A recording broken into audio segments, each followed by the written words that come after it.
Hey YouTube,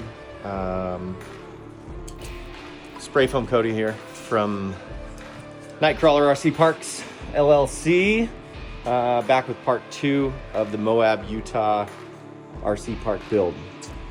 All of the spray foam is down, dry, and pretty well shaped to be covered.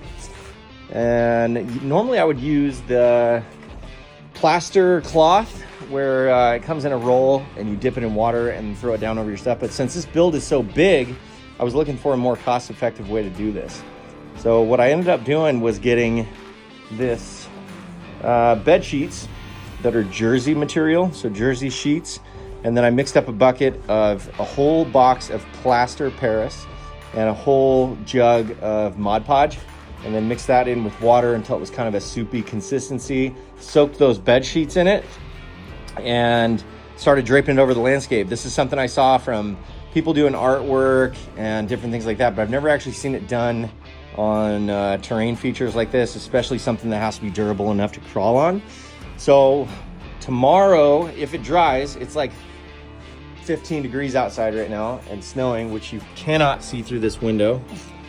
But there is a bit of snow. Oh, look. Truth. It's trying to get into me. Trying to get in here. There's the snow out there. It's pissing snow.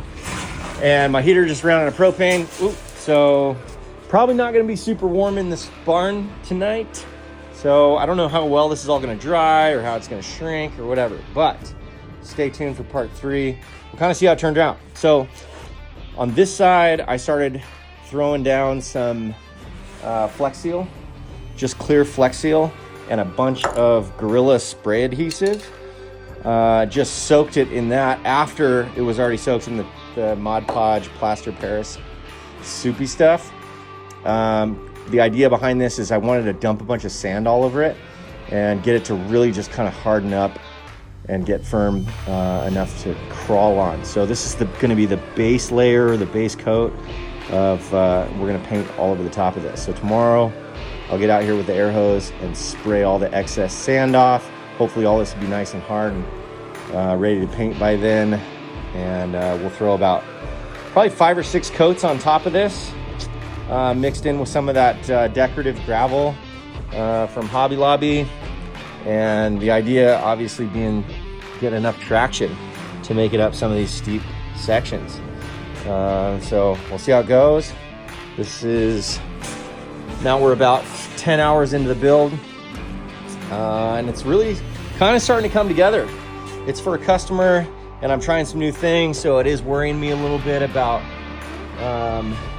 things not working out and having to undo and redo, and it's it could be a bear. It could take longer than it's supposed to. This was a 2-week build initially per the contract, and 2 weeks is on Thursday. Today's Monday, so we'll see how it goes.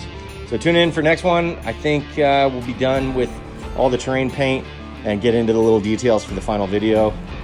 Maybe have one more final one after that for the big reveal up at Xtreme RC Hobbies, Redmond, Oregon. Shout out again. Thanks for the build.